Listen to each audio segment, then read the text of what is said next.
Like a wild stallion, a canoe must be kept on a tight rein. The canoe is not a lifeless, inanimate object. It feels very much alive. Alive with the life of the river.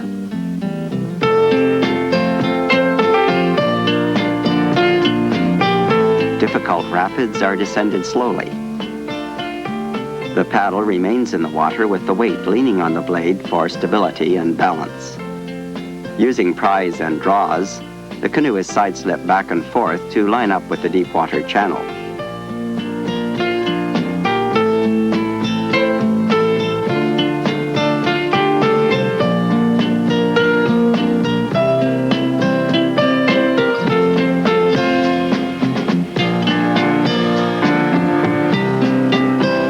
Sometimes the deep water is not visible until very close to the brink of a sharp drop. A strong backwater sculling slows the canoe to buy time to choose a course.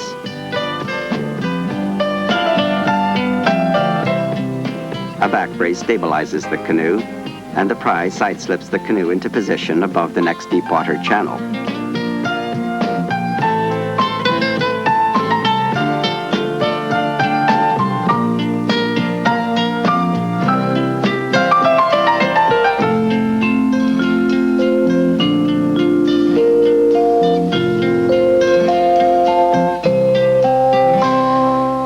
Braced against the seat, with the knees spread wide, canoe and canoeist become one.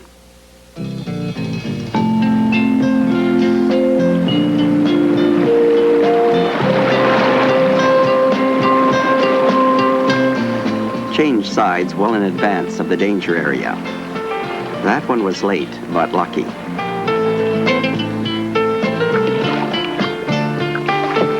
At the bottom of the rapids, it's often necessary to remove some of the dampness picked up along the way. The packs are equipped with plastic liners, so a little water isn't too much of a problem. If the packs are secured only by a tether rather than being lashed in, emptying is much easier. When emptying in shallow water, tilt the canoe past the perpendicular so that only the canoe is lifted and not the water.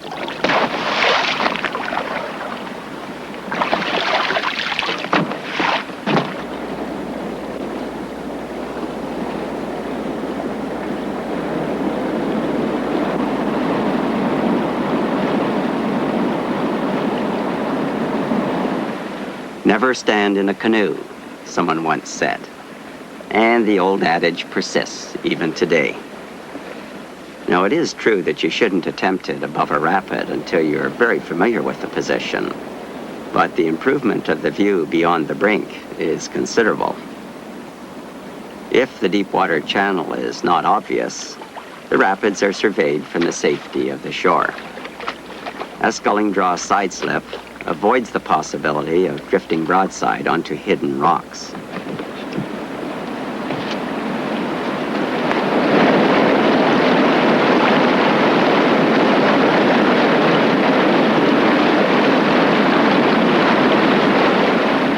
What lies on the bottom of a rapid is written all over the surface. Estimating where the rocks are and the location of the deep water channel is called reading the rapids. The ability to read rapids begins with an understanding of what causes a rapid. Above the rapids, the slow-moving water flows undisturbed. As the drop of the river increases, rocks beneath the surface cause turbulence just downstream. The smooth water flowing over the rock is called a pillow, but these pillows have hard centers.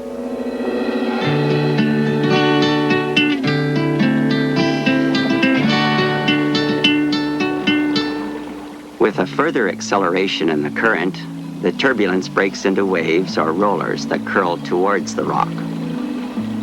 The wave isn't much of a problem, but the rock in front of it sure is.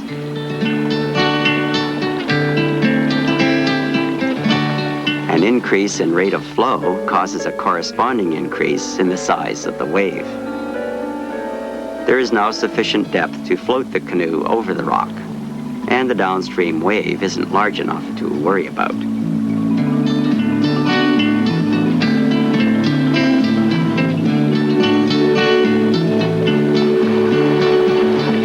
With a further increase in current, evidence of small rocks disappears, while the larger rocks cause proportionately larger waves. If the volume of water is great enough, a souse hole is created. A very difficult obstacle to get through without swamping or rolling. The deep water channel between the rocks resembles a V pointing downstream.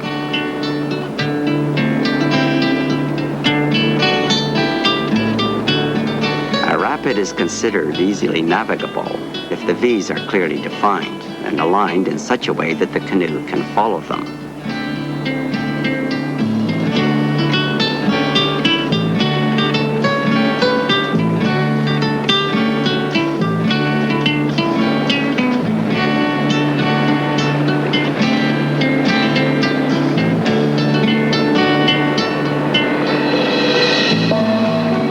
In a larger rapid, the fast water of the V, hitting the slower water downstream, throws up standing waves or haystacks.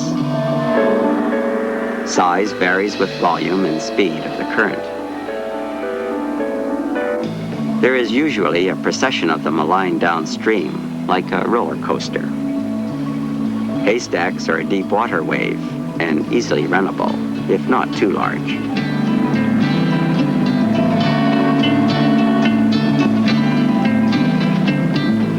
The difference between a haystack and a curling wave caused by a rock is quite obvious, especially if the rock is big enough to cause a souse hole. From upstream, a souse hole appears as a straight line, with foaming water beyond. A place to be avoided in an open canoe, unless it is equipped with a spray deck. But you better not count on it.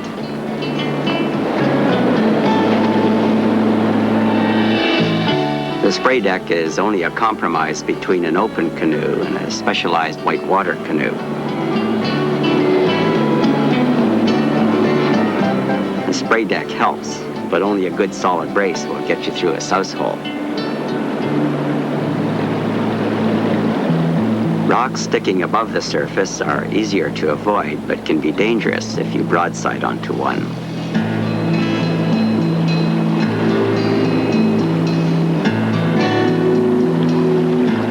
Here's that moment of panic when the hands go for the gunnels. Keep that upstream gunnel high to avoid swamping and back paddle off into the eddy. In this position, the canoe is irretrievable. The force exerted by the canoe against the rock is almost a ton. Between the rock and the canoe is not a good place to be. A swamp canoe in shallow rock-studded rapids is a killer. Stay well upstream and out of the way.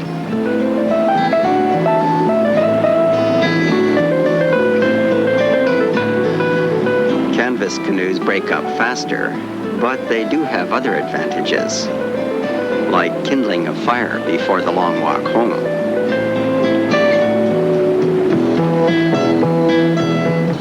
Not all rocks are bad, though. You'll find eddies of calm water behind them in the midst of the worst of rapids.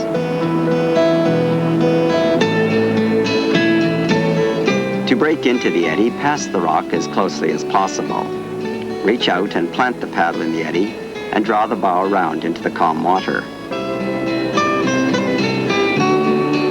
The canoe can be held in the back eddy as long as you want. To leave the eddy, stick the bow out into the current, hold the stern in the eddy while leaning downstream in a flat brace, and allow the surge of the current to do the turning.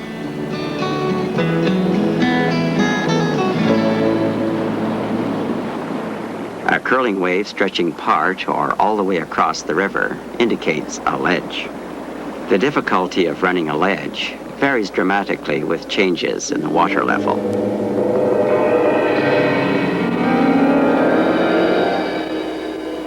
The ledge in low water. The same ledge in medium flow conditions and in spring flood.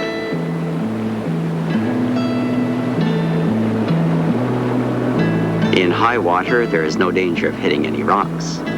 The problem is staying afloat in the haystacks. In low water, a ledge can be run only if there is a gap in it, indicated by a V of deep, fast water. If the depth of the water is questionable, the packs are removed to increase buoyancy. A 50-foot recovery line is a good idea, but it can be dangerous. Floating rope cuts the risk of entanglement, and a belt knife is nice to have, just in case. The rope is stowed away tightly with only a few feet left loose. For running rapids, a good life jacket is about as indispensable as a couple of traveling companions to assist in case of injury. In low water, take it slowly in case you hit something.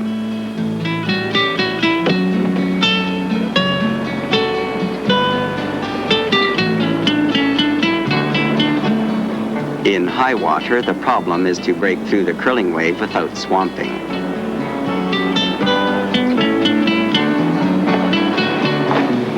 The pack sacks help to stabilize the canoe, but at the expense of buoyancy. In spring flood, the greatest danger to the canoeist is the deadly cold water. A wetsuit top must be worn next to the skin. Failure to hit the apex of the V almost rolls the canoe, but a paddle brace into the wave keeps the canoeist dry.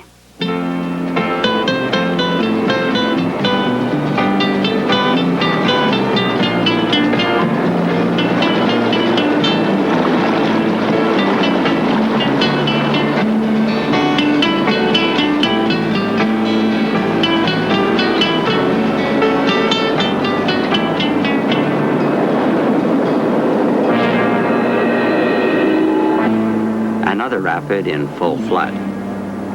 It is caused by a 4-foot ledge extending all the way across the river. In low water conditions, it is very easy because of a break in the ledge which forms a perfect V.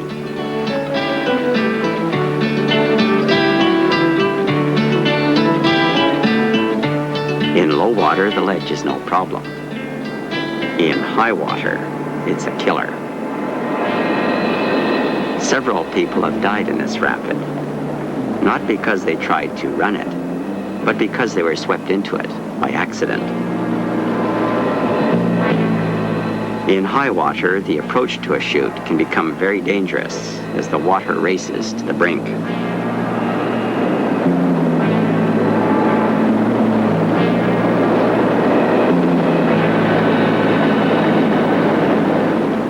The most important maneuver for wild river canoeing, the eddy turn.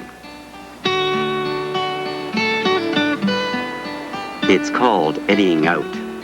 It enables you to get off the river when you don't like what you see up ahead.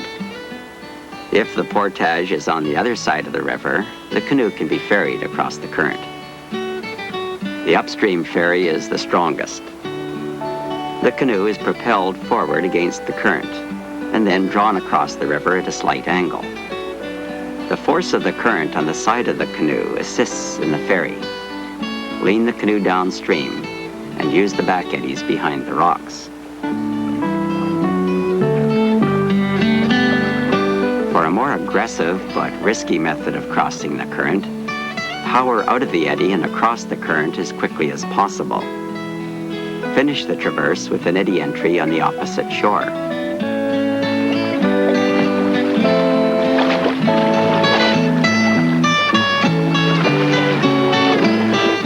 The back ferry is used if a downstream run is to follow. The upstream end of the canoe must be unweighted by moving forward, or it will swing around in the current.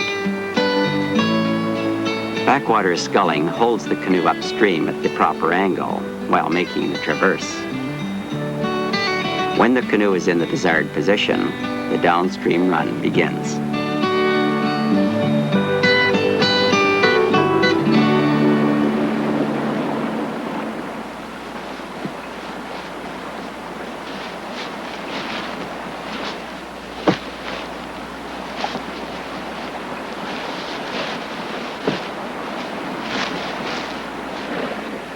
The more portages you can put between yourself and civilization, the greater the sense of stepping back into time and history. It's a good feeling and worth all the difficulties. The wilder the river, the less likely you'll run into people like this.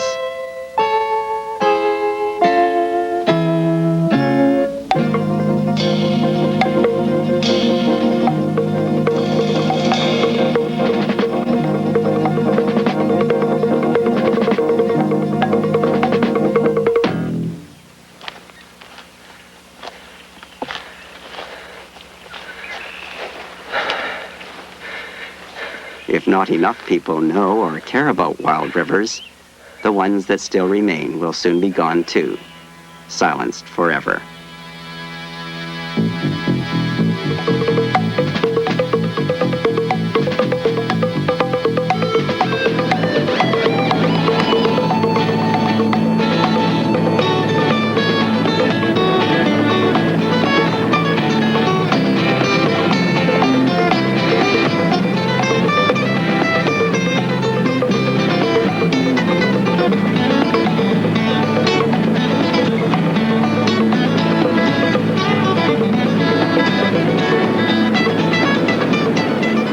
As the river narrows between rocky shores, roller coaster haystacks indicate deep, fast water. Where it widens out again, we find haystacks rolling and breaking upstream. Rocks hidden in the haystacks betray their presence. And extending out from shore, a ledge.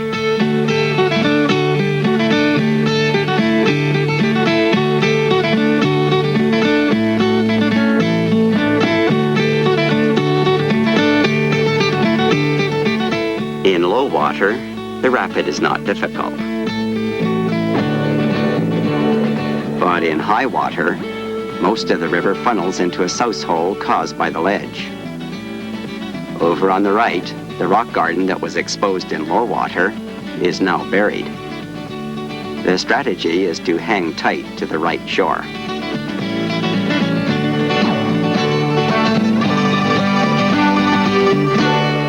Three feet more to the left, and it's game over.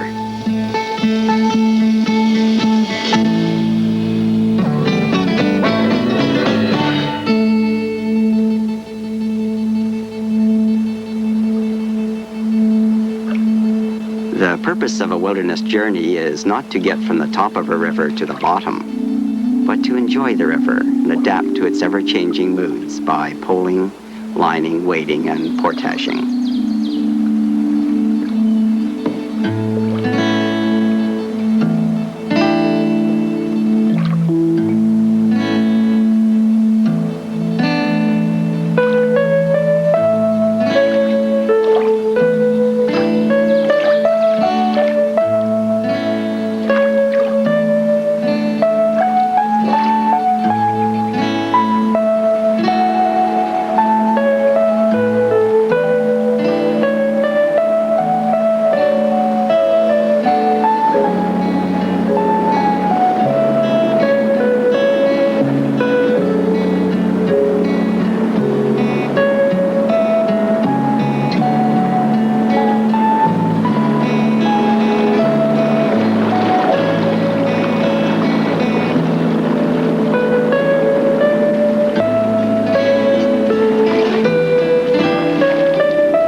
A cord tied permanently to the center thwart quickly secures the blade ends for portaging. The canoe is lifted in 3 stages. Stand it on edge with one hand on the center of the thwart. Heave it up onto the thighs and grab the far gunwale. Then roll it up, step under it, and you're off.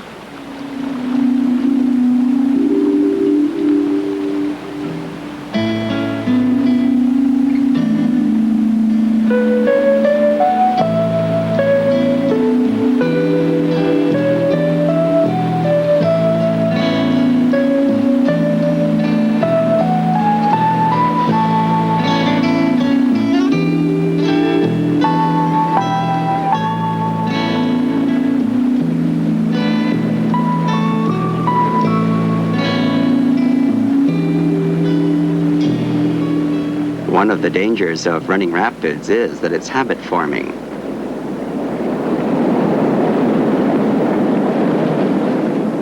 This rapid could easily be portaged, but there is something alluring about a difficult rapid, and you can't help wondering if you shouldn't try. There is a limit, though, to what is possible in an open canoe. The really big stuff is for covered whitewater canoes, along with crash helmets and rescue crews.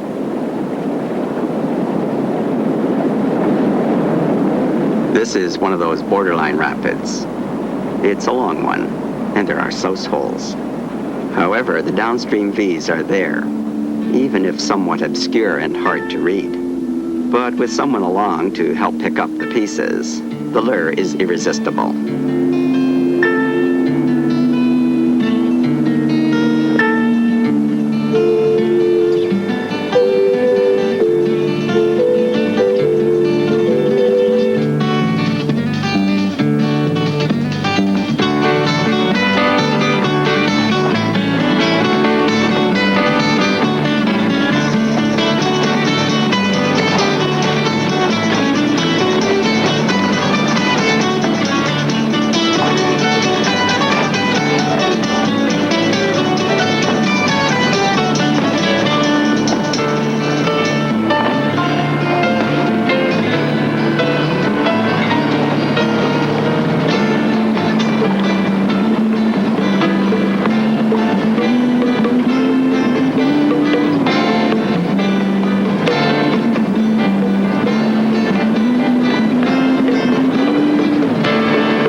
Staying clear of the canoe is a swimmer's first concern.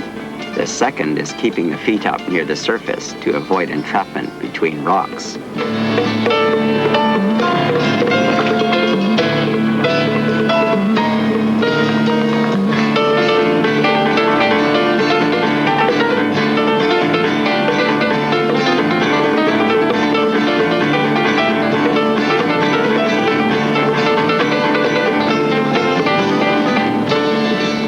Given the choice, swim to shore as soon as possible.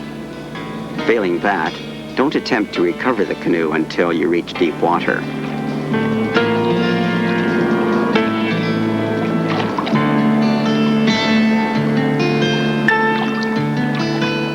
Whitewater techniques can make a difficult rapid navigable, but the risks can never be completely eliminated. Most canoeing organizations are against canoeing alone. And they're probably right. The recreational paddler is well advised to travel in the company of other canoeists, especially when paddling solo. Even though prospectors and trappers often live to a ripe old age paddling alone, it is unlikely they would have been fooling around in long, dangerous rapids.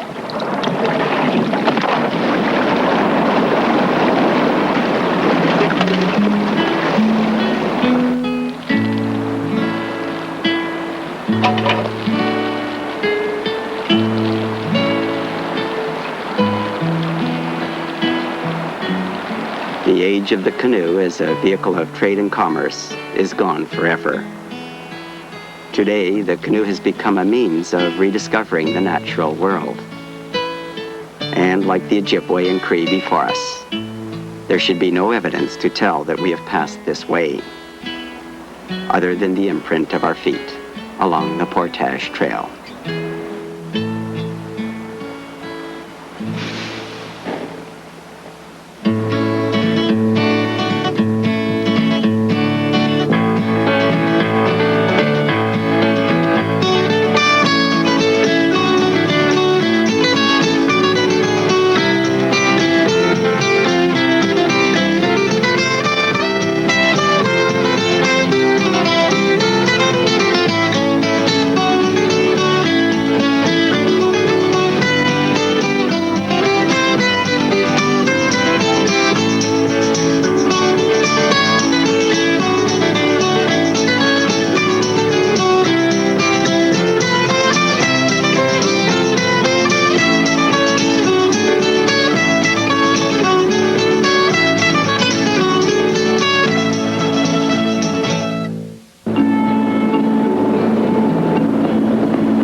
The ancient highway of the Huron and Iroquois begins where the road of the white man ends. A highway that provided not only transportation, but also food for the body and the spirit. Want a refill? No, thanks. We no longer need the fish and beaver to assure our survival, but the free-flowing rivers can still provide a spiritual link with the natural world. A spiritual link that seems to have eluded us in the taming of the wilderness. But for many, the search has just begun.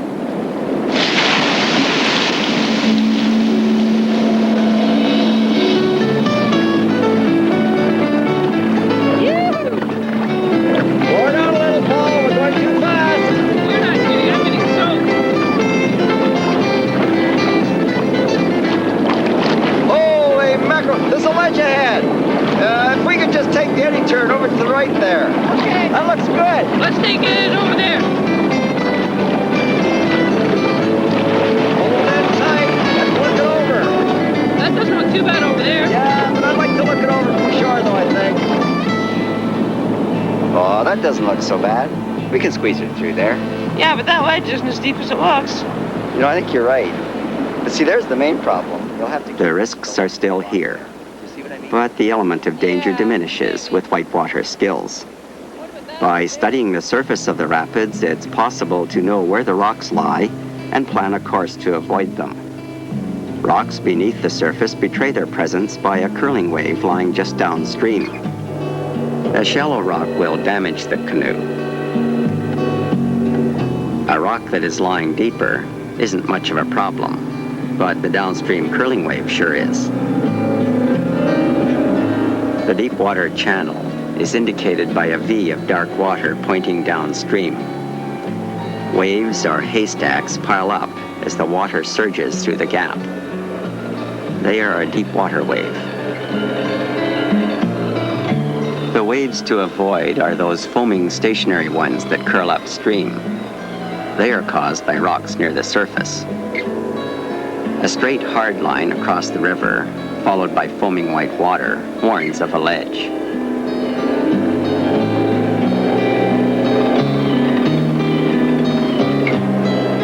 A typical downstream V indicates a safe passage.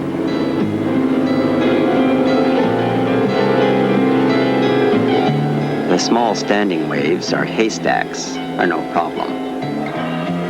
But in a deep, fast rapid, haystacks must be taken off to one side to avoid swamping. Sometimes the haystacks are very difficult to avoid.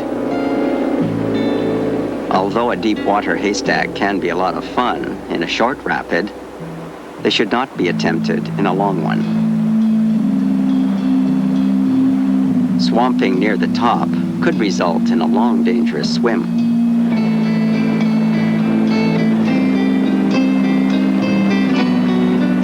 The water in a swamp canoe weighs almost a ton.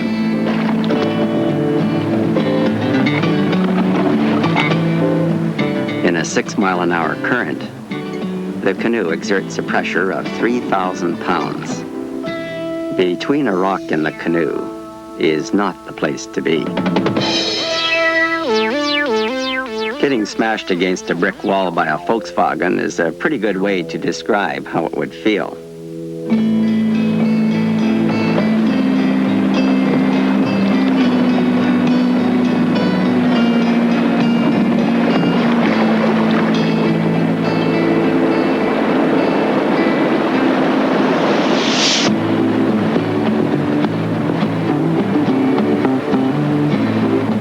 As skill and knowledge grow, so does a healthy respect for flowing water. Oh! Don't worry, I got it.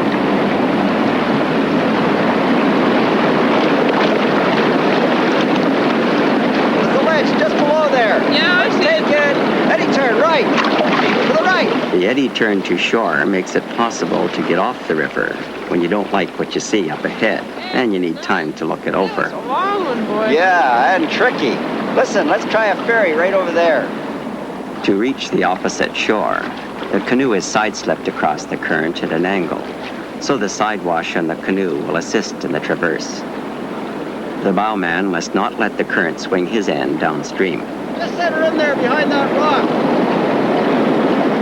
That current's To starting. turn around, the bow sticks his nose out into the current, while the stern holds his end in the eddy. For back ferrying or setting, the stern paddler must lighten his end by sliding forward. Just want to move the weight forward a bit.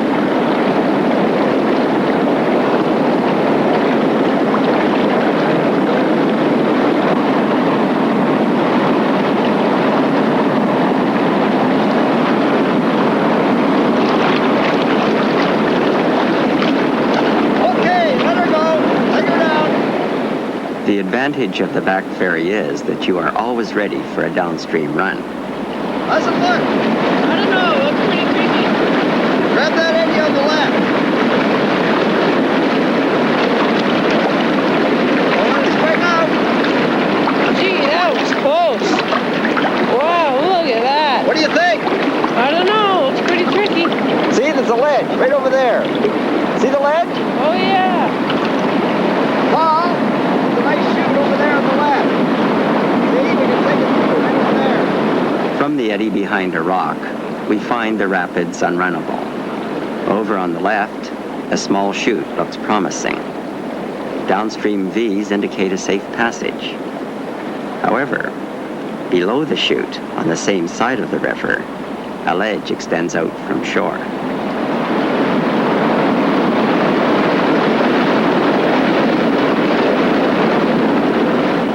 The deep water at the bottom of the rapids is on the right side of the river. It all adds up to an interesting problem. The maneuvers required to get through the rapids safely would look something like this. An eddy turn at the top gives the canoeist time to look it over. The canoe is worked through shallows to the chute by the shore. An eddy turn moves the canoe over into the center of the rapids. The canoe is drifted down until past the rock, then back ferried across to avoid the ledge.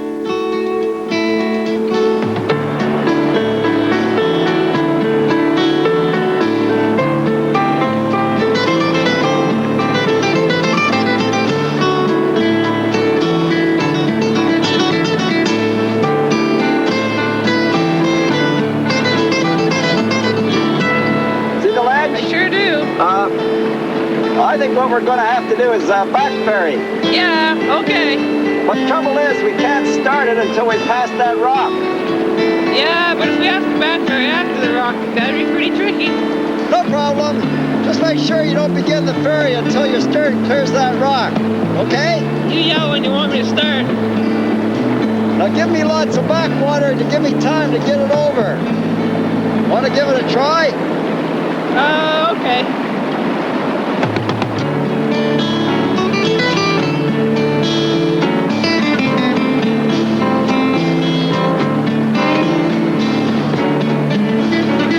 Easy, not yet. Okay, drop. Way over. Harder. Okay. Keep it going, we're doing fine.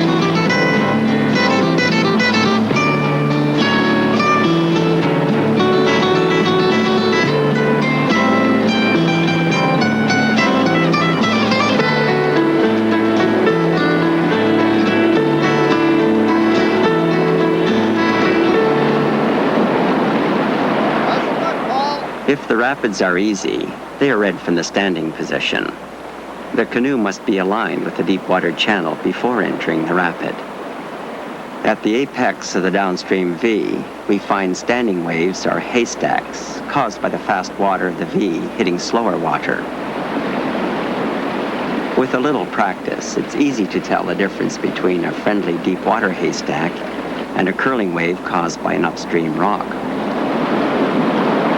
Hey, looks like big trouble up ahead. Wow, let's get out of here. To escape the mainstream, the canoe is side-slipped out of the haystacks and ferried to shore. Hey, that was great, but did you see what I saw up ahead? Yeah, I saw it all right. Side-slipping out of a fast-moving current avoids being carried into dangerous rapids that come up suddenly.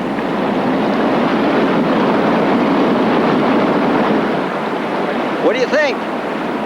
I don't know. It looks pretty tricky. Portage looks pretty rough. But if you don't want to go down it, you say. I don't want to go down it. You sure? Yeah, I'm pretty sure. I think. It looks tricky. Okay, let's look it over from shore.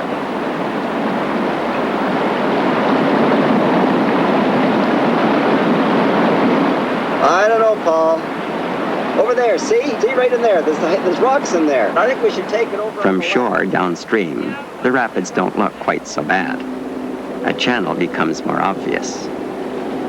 The route is agreed upon and strategy planned. The river narrows into a very good example of a chute, but the chute terminates in a ledge.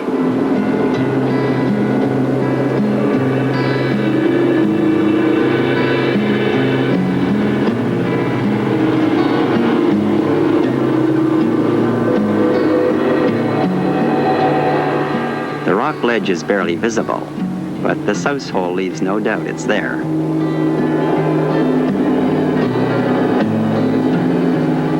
Over on the right, some haystacks look promising, but a closer inspection reveals curling waves rolling upstream, indicating rocks hidden among them.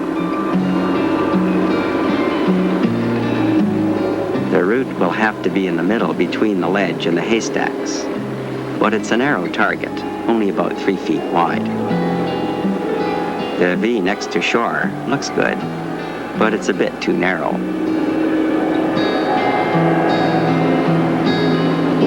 From upstream, a ledge appears as a straight line. The problem is, where is the V?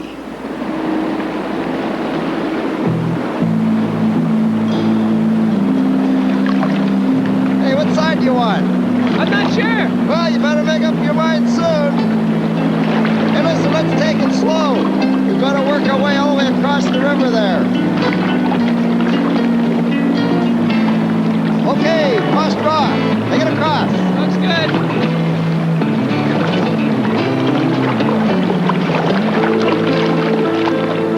By descending slowly, there is time to plan strategy and position the canoe well above the souse hole.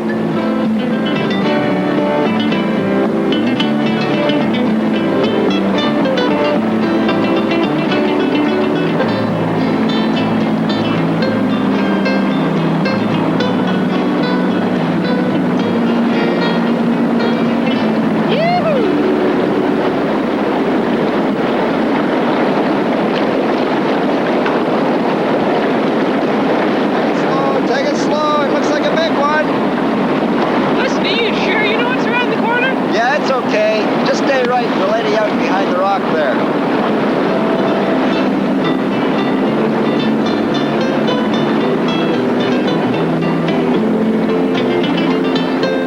When you're sure there is nothing dangerous around the corner, there are 2 methods of taking it under control.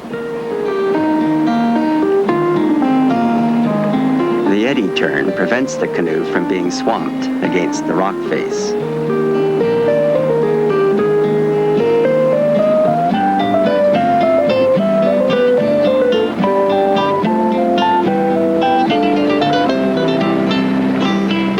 The second method of overcoming the current around a sharp bend depends on a strong backwater.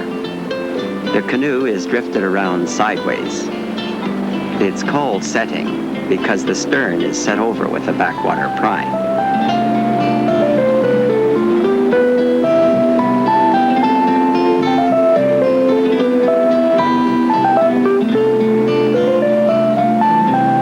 The eddy turn and setting techniques put the canoe in a position to avoid trouble downstream.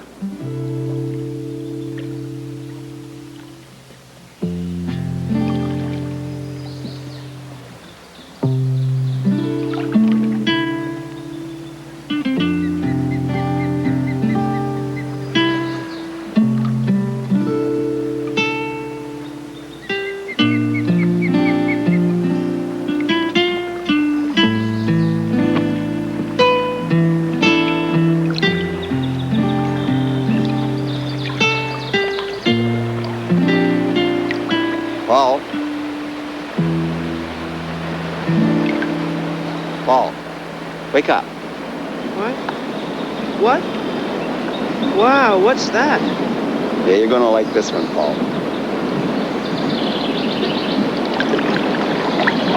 I guess we're upgrading that one, eh? Not very likely. We'll just portage to the base of the falls, though. We can get it through the canyon in low water, okay? Every year, people are swept to their death into dangerous rapids or over falls because they never learned how to make a safe landing in a current.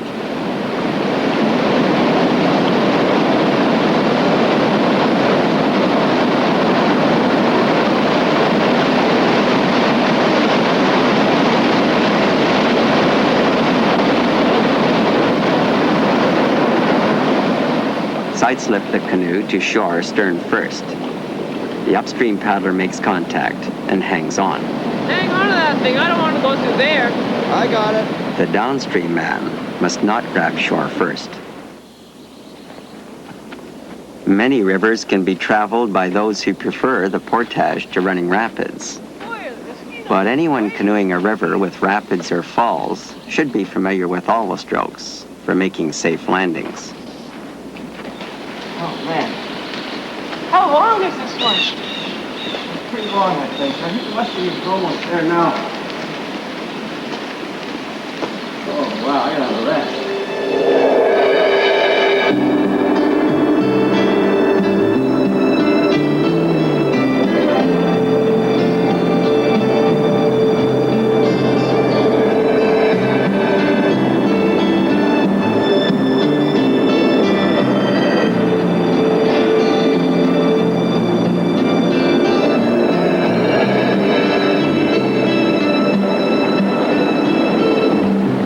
Just take it slow, Paul. You mean we're gonna go through there?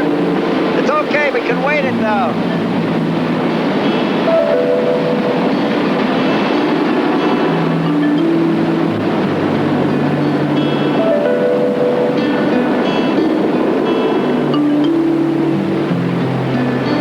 Getting pretty fast. Okay. When the going gets too tough, wading is an interesting alternative to the portage.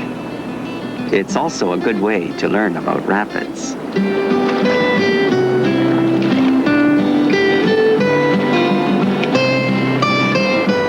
Wading is also a cautious method of approaching an unknown or dangerous stretch of water, especially if it disappears around a corner.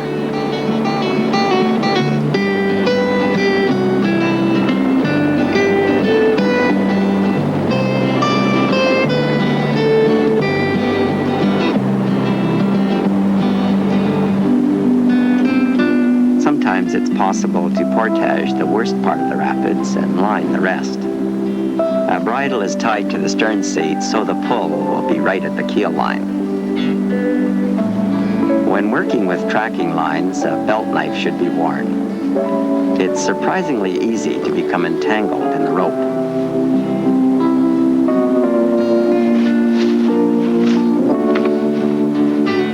Should I take the small pack? Yeah, would you? I'm going to use the other two for ballast.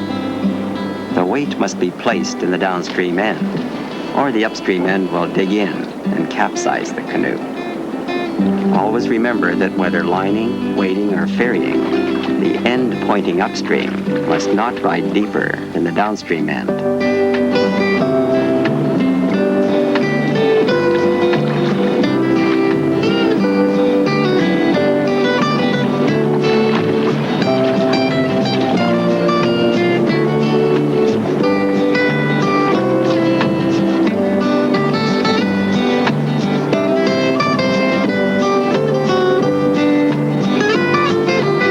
Let's both paddle on the left. Start your draw. A little harder. That's it. Gonna have to get it well past the rocks there. Little harder. Little harder. Okay, now. Take her down. Normally, you paddle opposite sides, but with both paddlers doing a sculling draw, you can make a strong side slip.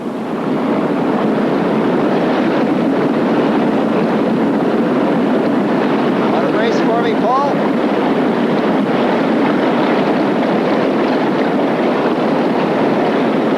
Yeah, this is a big one. Above a rapid is a very dangerous place to be. and standing is only attempted if thoroughly familiar with the position. But if they look at all interesting, they are surveyed from the safety of the shore. Take her to shore.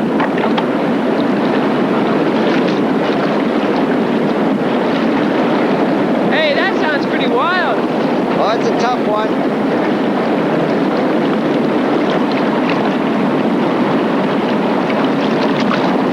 Have you ever run this one before? Yeah, but it depends a lot on the water level. The deep water channel is there, but obscure, and there are deep souse holes. The only way I can see is just this side of the rock. We'll have to keep... These rapids would rate a difficult 3 on the river classification system of 1 to 6. 1 being easy, and 6 bordering on the suicidal. I think it's definitely too big for the both of us in those souse holes, Paul. But I think I can sneak it through over there on the right. I don't know. I think that rock over there is going to be a problem. It's right in the main current. Oh, I can miss that all right. Maybe. What do you mean, maybe? Good luck. Well, at least it's not very long. This is about the limit of navigability for an open canoe. But the rapid is short, so a whiteout would not mean a long, dangerous swim. Running solo has the advantage of buoyancy, an important factor in an open canoe in a turbulent rapid.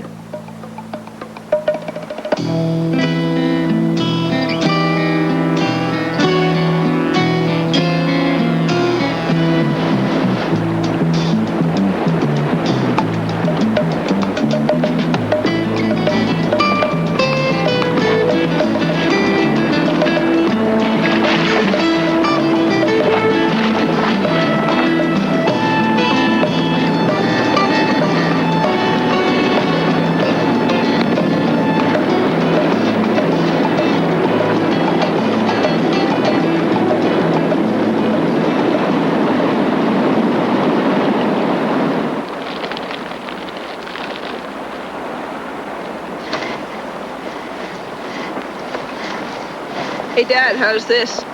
Hey, that's nice. The question might well be asked, why run a dangerous rapid? Why try to relive the past? Maybe it's a search for something yet undiscovered during the taming of the wilderness. The white man's way of making a living left little time for looking to nature to feed the soul. Boy, you really dinged it, didn't you? It's just a scratch. That's a scratch. I'd hate to see what you call a hole. Well, anyway, the hole's in my end, so don't worry about it. There is a harmony with the natural world that the native people had that we have been slow to discover. And if we're going to give it a try, there is no better way than to canoe a wild river running unharnessed to the sea. Boy, the rapids are dark and scary at night, eh? You know, you're right, they do, don't they? Is there any more big stuff before we get to the lake? Yeah, but nothing we have to portage. It's a free ride all the way. Oh, that's great.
in the lake. Come on for supper.